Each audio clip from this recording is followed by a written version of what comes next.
सांसद चंद्रशेखर आजाद की चेतावनी, मुसलमानों को शूद्र बनाने का हो रहा है प्रयास। नमस्कार दोस्तों, जो अभी मैंने शब्द कहे हैं वो बिल्कुल होशो हवास में कहे हैं, क्योंकि वो मेरे शब्द नहीं हैं। नगीना सांसद चंद्रशेखर आजाद को आप बखूबी जानते हैं, उनके तमाम वीडियो सोशल मीडिया पर देखते हैं। वो एक आक्रामक नेता के तौर पर देखे जाते हैं, दलितों के एक मुखर नेता के तौर पर अगर फिलहाल में किसी को देखा जाता है तो उसमें कोई दो राय नहीं है कि वो नगीना सांसद चंद्रशेखर आजाद हैं। दलितों की राजनीति पर किस प्रकार से जो है राजनीति लेकर चलना है, किस प्रकार से कब्जा करना है, किस प्रकार से मुद्दे उठाने हैं, ये बात आजाद समाज पार्टी बखूबी जानती है। खबर जो उत्तर प्रदेश से निकलकर सामने आ रही है, खबर है कि किस प्रकार से कांवड़ियों के लिए सरकार व्यवस्था करती है। कांवड़ यात्रा पर सांसद चंद्रशेखर आजाद ने एक बयान दिया है, जिस बयान को सुनकर हिंदू संगठन के लोग आक्रामक भी हो सकते हैं, गुस्से से लाल भी हो सकते हैं। क्या बयान दिया है वो हम आपको बताएंगे, लेकिन जो महारैली, महासभा या मुसलमान संवाद जिसे हम कहें, जो चंद्रशेखर आजाद की आजाद समाज पार्टी ने किया है, उसकी तस्वीरों की एक झलक जरा आप स्क्रीन पर देखिए। पहले ये तस्वीर देखिए आजाद समाज पार्टी काशीराम, फिर अब दूसरी तस्वीर पर निगाह डालिए। इस तस्वीर में आप भीड़ देख रहे हैं दोस्तों, ये भीड़ है, ये बताने के लिए काफी है कि किस प्रकार से मुस्लिम तबका, वो तबका जो किसी एक पार्टी विशेष का नहीं रहा है, वो हर बार किसी न किसी को मौका देता रहा है। तो क्या वो इस बार मौका आजाद समाज पार्टी के चंद्रशेखर आजाद को देने वाला है? क्या उनकी पार्टी को देने वाला है?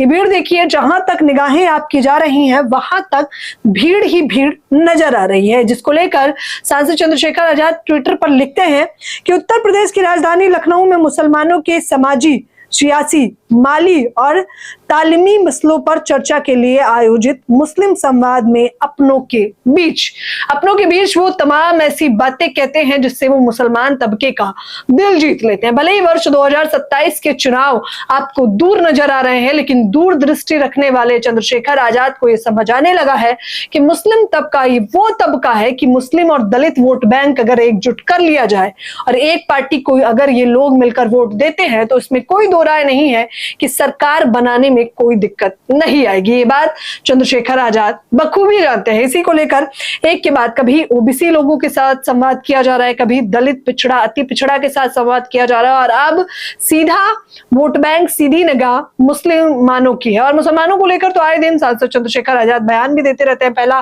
बयान मैंने आपको बताया था कि किस प्रकार से उन्होंने कहा था कि मियां आखिरकार कब तक ठगे जाओगे, भरोसा करना है तो आजाद समाज पार्टी में आइए, हम पर भरोसा करिए, हम आपकी सड़क से सदन तक लड़ाई लड़ेंगे। इसी सभा में, इसी संवाद में चंद्रशेखर आजाद जो कहते हैं उस पर आपकी निगाह जाना बेहद आवश्यक है। सबसे पहले तो वो कांवड़ यात्रा पर बयान देते हैं और कहते हैं मुसलमानों को शूद्र बनाने का हो रहा है प्रयास, अगड़ा हो या पिछड़ा हो, जो सरकार की सोच के साथ नहीं उसे बनाया जा रहा है निशाना। वो कहते हैं, चंद्रशेखर आजाद सीधे तौर पर बता रहे हैं, आप अगड़े समाज से आते हैं, आप पिछड़े हैं, आप दलित हैं, आप अति दलित हैं, शूद्र हैं, आप कुछ भी हो, लेकिन अगर आपकी सोच, विचारधारा भाजपा सरकार के साथ नहीं चलती है तो आपको दरकिनार किया जाएगा और आपको निशाने पर लिया जाएगा। ठीक उसी प्रकार से जिस प्रकार से अभी कांवड़ यात्रा के दौरान मुसलमानों को लिया जा रहा है। वो कहते हैं कि कांवड़ यात्रा के लिए सरकार ने चकाचक व्यवस्था की है, अच्छा खासा बजट दिया है, प्रशासन की भी बढ़िया व्यवस्था नजर आ रही है, खाने पीने से लेकर पानी तक की व्यवस्था है। लेकिन यही बात अगर सीधे तौर पर वो कहते हैं कि नमाज का समय सरकार मौन हो जाती है। अभी इस समय जब कांवड़ यात्रा चल रही है, मुसलमान अगर कहीं पैर भी रख दे तो जानबूझकर उसे निशाने पर लिया जा रहा है सीधे तौर पर। और फिर वो आगे दूसरी बात बहुत जरूरी कहते हैं कि हम जिले में चलाएंगे संविधान जागरूकता अभियान। वो बताते हैं किसी एक तबके के लिए नहीं, बल्कि हम संविधान को जागरूक रखने के लिए, संविधान के बारे में जानने के लिए जागरूकता अभियान चलाएंगे। 27 की चुनावों की तैयारी है दोस्तों, फिर से बता रही हूं मैं आपको।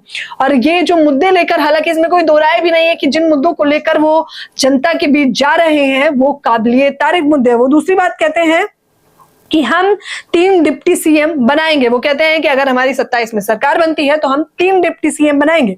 फिर वो आगे कहते हैं, चंद्रशेखर आजाद सीधे तौर पर योगी सरकार पर हमला बोलते हैं, कहते हैं कि संवाद पूरा हुआ है, अब संघर्ष होगा। वो बताते हैं कि संवाद, वार्तालाप मुस्लिम समुदाय से मैंने कर ली है, अब शुरू होगा अपने समाज के लिए लड़ाई लड़ने का कार्य। वो सीधे तौर पर सीएम योगी आदित्यनाथ की सरकार पर निशाना साधते हैं, तमाम घटना पे वो चर्चाएं करते हैं, दलितों पर हो रहे अत्याचार पर, प्रयागराज में जो घटना हुई थी उस पर, इटावा में जिस प्रकार से यादव कथावाचक की चोटी काटी गई थी उस पर, तमाम घटनाओं को बताते हुए कहते हैं कि संवाद हमारा पूरा हो चुका है, अब संघर्ष शुरू होगा। तो यानी कि इसमें कोई दो राय नहीं है कि आगाज हो चुका है उत्तर प्रदेश के 27 के चुनावों को लेकर, और अति पिछड़ा मुस्लिम वोट बैंक लेकर चंद्रशेखर आजाद जनता के बीच जा रहे हैं।